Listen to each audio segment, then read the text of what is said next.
Oh man, I go by the name of Elgene. I'm here with my boy Larry O, and I know who you guys are waiting for. So let's get right into it. You guys ready?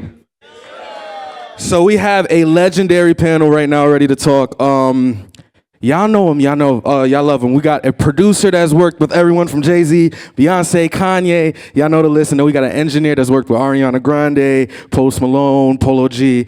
Y'all know him, y'all love him. So David, Yungin, Kim, and Hit Boy. They here? Let's go, my boy. What up? My dog. Yeah, man. The legend. What's going on, brother? Oh man, let's get right into it. Yeah. Hey. Yeah, we sit wherever, man. We got it. First of all, let's start it like this. Yo, how y'all been, man? It's been a long time. I seen y'all everywhere. How's everything?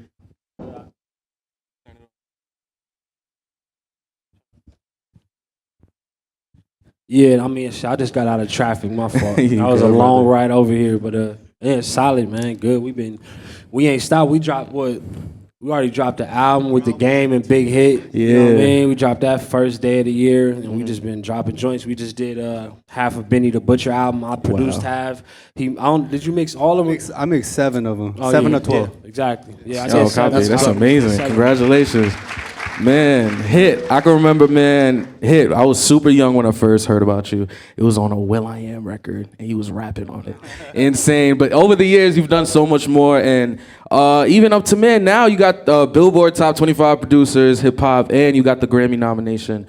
How does it feel to... Actually, I want to talk about this. When you got the Grammy nomination, you said, and something to the effect of, yo, I can't believe I did it, just doing my own shit. Me, my father, and Nas shit. How does it feel to get such a high honor just doing shit that you want to do? Man, it's dope. You know what I mean? Because it just kind of lets you know that it's real. Like, you can make exactly what you want. You know what I mean? All these projects pretty much that I've been putting out has been like kind of self-funded. You know what I mean? From paying for the studio time all the way to marketing ideas, you know what I mean? Like, really everything I got to do to make the vision come to life, I'm like doing it. And you know what I mean? Just to get honored on that level and get nominated for Producer of the Year at the Grammys off, like when I really just was putting my focus into shit that I really cared about, it was dope. That's amazing. Man, one thing I really admire about you is that you are the definition of a album producer. You got hit singles after hit singles, but lately I've been seeing you really sitting down with artists and doing the albums. Was that something that you planned on doing, or did it just organically come about? It organically came about. My whole career is based off just, I'm not a technical person at all. Like, I can't tell you a whole lot about technical stuff, but I know about feeling, you know what I mean? So I just go off that, and I just developed to this place where I'm just, you know, I guess, man, when I play beats, artists, they just want to, like, I mean, you know, Gang came in to work with my pops. Yeah. He was supposed to do, like, I thought he was going to do one song. We ended up doing an album and put it out 2 days later, and it went #1 on iTunes, you know what I mean? It was done in one session. Man. Make some noise for that. That's insane, man. You know what I mean? Man. And then, so basically, like, 2 weeks after that, LaRussell DM'd me out of nowhere. He was like, bro, man, let's get it in. I'm going to come to L.A. if you got time, whoop-de-whoop.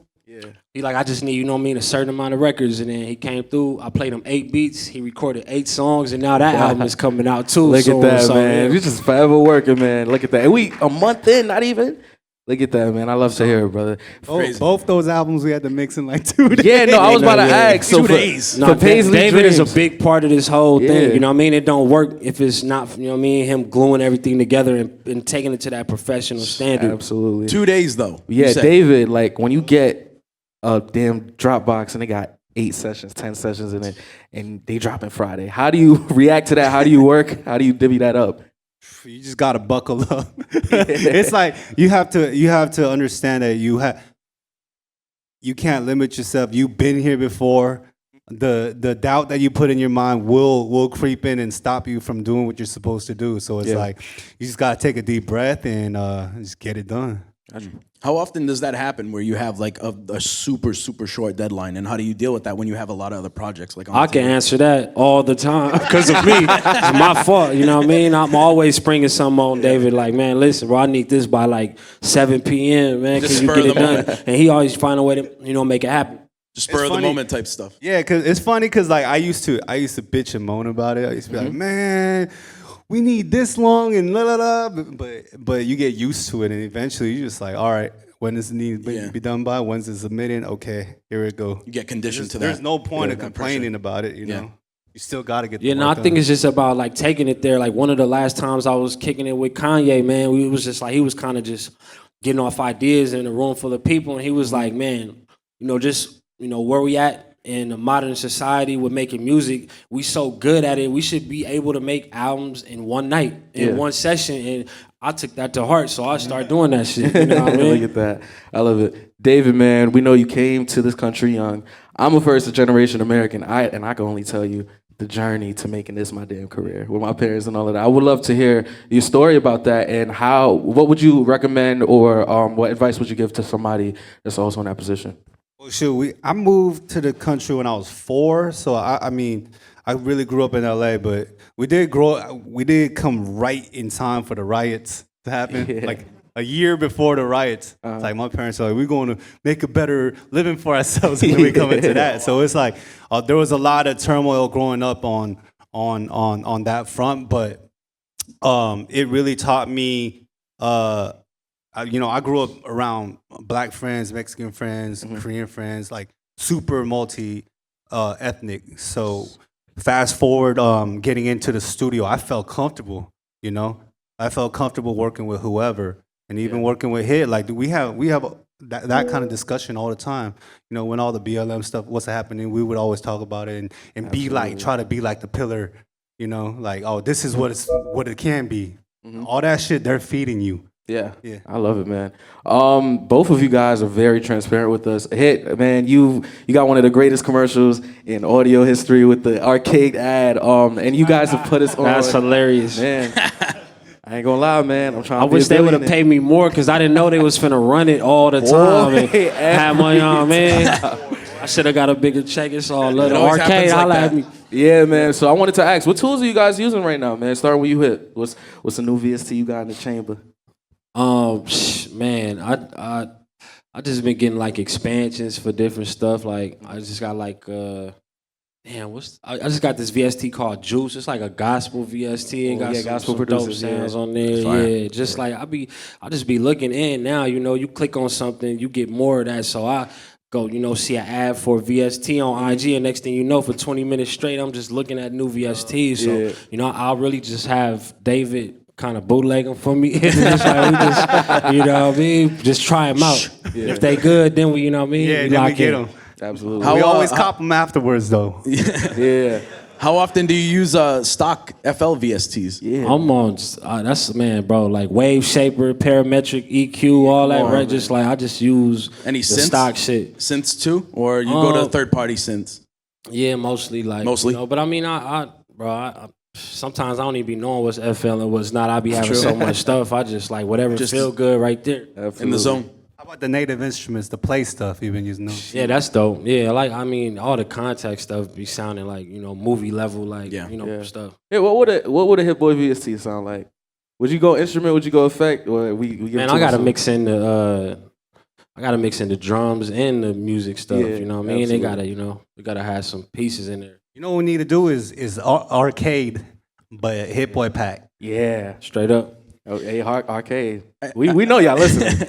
I actually got something coming soon, a pack that I feel like, people that use FL, they gonna rock with it. Love it. Oh, I'm excited for that. David, what you using? What new sauce you got for us? Knock by Decap. Wow. Shout out. I put that on all the drums. I've been using the Ozone 11 Clarity module, like super crispy. I've been using Soothe 2 as like a side chain from my kick to 808. So a lot of multi-band side chaining, a track spacer. Yeah. Yeah. I love that. That's insane. That's awesome. I guess like the relationship between engineer and producer. How do you feel like how important is that to get that sound? I guess it's a question for both of you guys. Man, I think it's just a thing of time, putting that time in and really like making sure that the synergy is there. Like basically you want to get it to the point to where you don't even have to say a word. Like David, he just know what, what I'm looking for. Like, and he know what's not going to cut it for me too. So it's like, we just both pushing each other. Right. I wonder how the transfer of stems go between you guys, because I'm assuming y'all use different DAWs, correct? I mean, I'm on FL, but I always just bounce everything and put it in Pro Tools anyway, because that's what I record on. So, you know, once I do that, you know, bounce it out of FL, put the files in Pro Tools. Yeah, I wonder, when you guys, like, y'all have hectic nights, I wonder if you guys record, like with Big Hit, when y'all working on Paisley Dreams, do you bounce the stems before they start working, or do you have them record on a 2-track? Nah, for sure. You don't want to waste no time, so you definitely just putting a 2-track in there just to make sure that it come out right. You don't want to just put the files in there for no reason. Absolutely. You got anything, bro? So how we work is we'll record to the 2-track, and then when the songs are gonna be used, we'll rally up and you'll bounce them down, throw them in, arrange them, and we're good to go. Got you. I wonder, what are you guys DAW journeys? Like, where did you start from? What was the first program, whether it was an actual DAW or not, and all the way up to here? Yeah, when I was 15, my homeboy downloaded FL Studio off of Kazaa. You know what I mean? Oh my God, Kazaa. And he, it was like video games, and it's always, and it's still to this day for me. Like, not to say I don't take it serious, I take it real serious, but I'll be having fun. Like, it's like playing a video game when I'm on FL Studio. So I just always kept that as the base, and that's why, you know what I mean, I could do like 80 songs with Nas in 3 years or something like that, just because I'm cranking them out and I'm having fun while I'm doing it. Absolutely. You? Me, I started with Logic, learned Pro Tools, dabbled in Studio One, learned FL through him, learning Ableton right now, and I like learning new DAWs because it's like driving a new car. I feel you. And You use FL? Sometimes. You mess with FL? Yeah. You got to teach him some FL stuff. Like, how does that work? Sure, I mean, Oh, dude, I just watch him. yeah, no, Yeah, for sure, I yeah, know. exactly. Yeah. I mean, and then he be like, sometimes he'll go track joints out for me, so he like, you know about it. When it comes to, I guess, you use a lot of hardware. I seen, you know, with your beats. Are you doing that in Pro Tools, or are you hooking up the hardware stuff? Like, you got maybe like a drum machine or Yeah, I had hooked the MPC up, just taking the audio from the MPC, going into FL. right into FL. Yeah, exactly. I wasn't programming it through the MP, but and I hopped back off that lately. I just been straight programming on FL because it's like all the new tools and the search and everything that's there, right, that I was begging and wishing for years ago is right there. So I'm like, I'm speeding through joints. Yeah, them lifetime free updates. And with man. the I'm FL fucking with Cloud. FL's definitely stepped up their game, bro. They Big been time. listening, bro, and they've been time. going crazy. Big time. I wonder, do you record straight into the playlist, or you an Edison type of guy? I know there's a million ways to record in FL. Man, I started all type of ways. Like, I don't have a specific one way I do it. Copy. One of the biggest things I've learned just looking around and being at some of these talks at NAMM is just less and more. So I would love to know, like, a time you made like a cinematic beat or something crazy, and you just had to strip it down for the artist. Like, they liked it way better. Has that ever happened?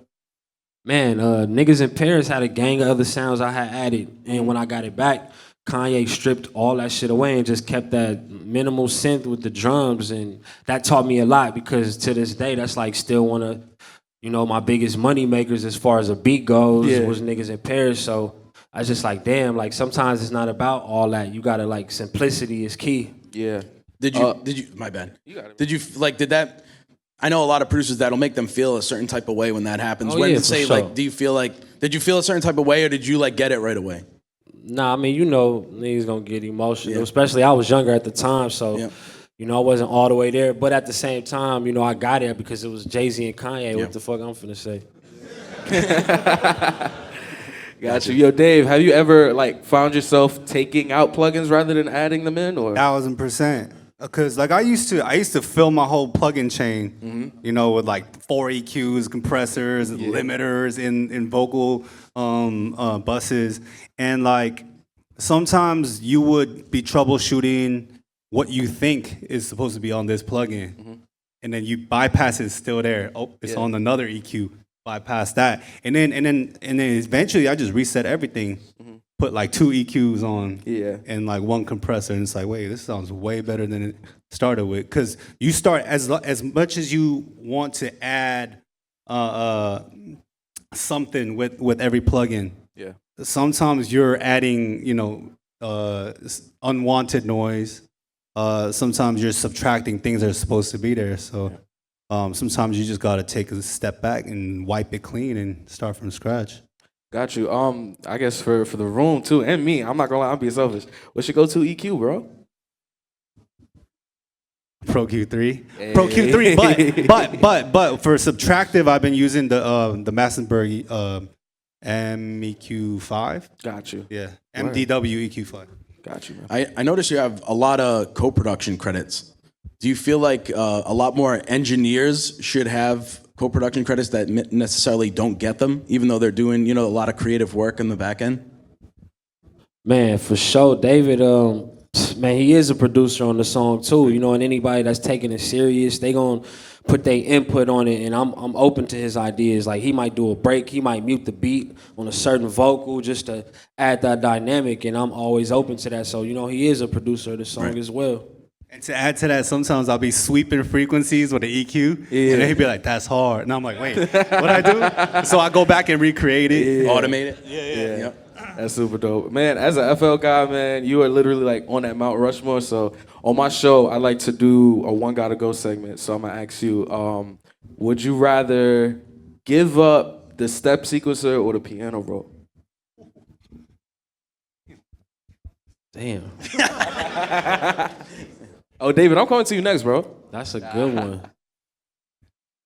I mean, how you gonna use the keys without the piano roll?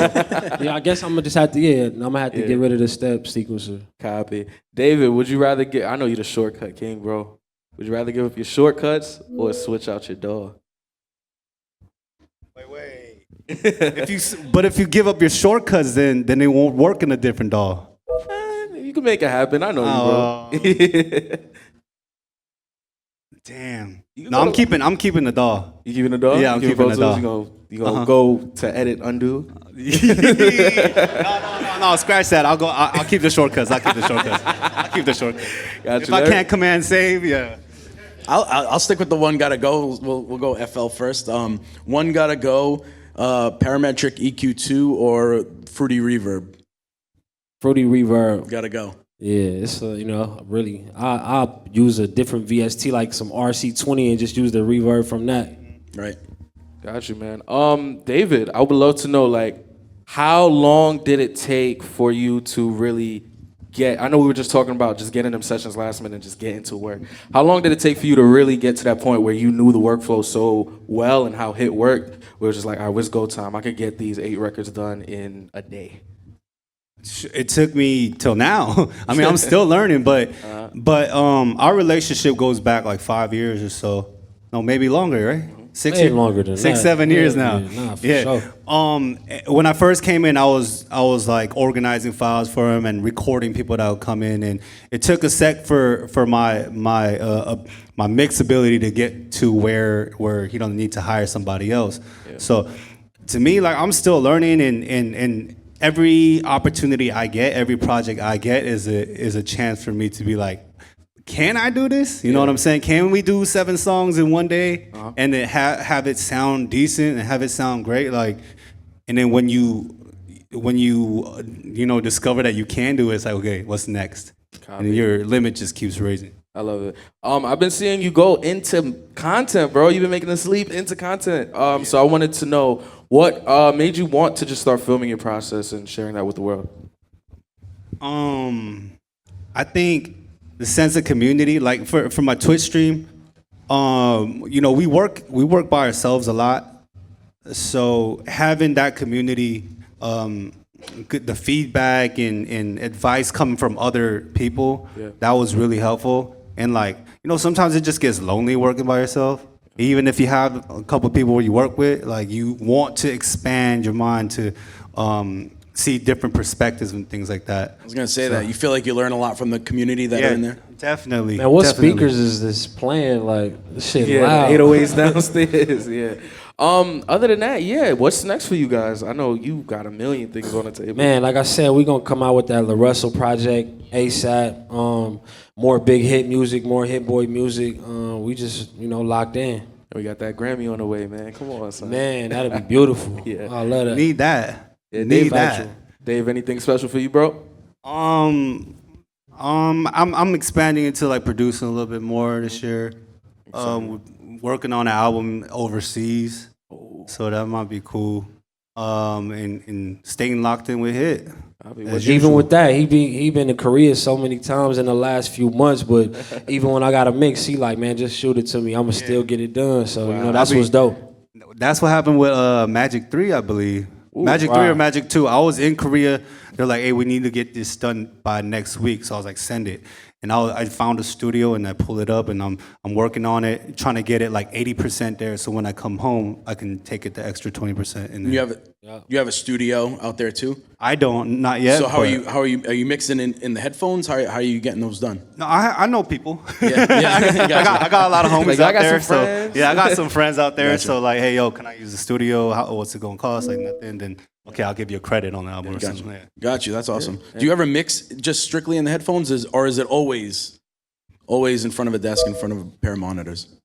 I got big ears, so like having headphones on is not the most comfortable thing, and I haven't found like a really comfortable set of headphones. Gotcha. Like I got the headphones by Headphone 2. Yeah. Those sound really good, but after like 20 minutes, I'm like, oh, I'm burnt. Right. You know, so I don't like having stuff over my ears. It makes me Fatigued feel quick. crazy. Yeah. How about like referencing mixes? How do you go about referencing on different The whip, right? systems? The car test is the go-to. Car test. There's so many times like he'll come outside for something and I'm in my car just listening to stuff, or like I'll come outside and he'd be listening to stuff in the car. But like the phone, laptop, car test, and then loud and quiet in the big speakers. I wonder, do you like for something like Paisley where it was just such a quick turnaround? Do you wrap up the entire project and then you go to the whip and just see how it bump, or do you do one at a time? Yeah. Like however we can. And shout out to Davis. Davis is over here. He helped a lot. Strauss. Yes, sir. Davis is the recording engineer for Paisley Dreams and the Russell Project. Yeah, man. And other than that, man, for the less than 1% of people in here, where can we find you guys? My IG is just Hitboy HITBOY. Got you. My IG socials, David Yungin Kim. Yeah. All right, copy. Thank you guys for joining us, yo. Man, respect. you so much. Appreciate y'all. All No right, make doubt. some noise, yo.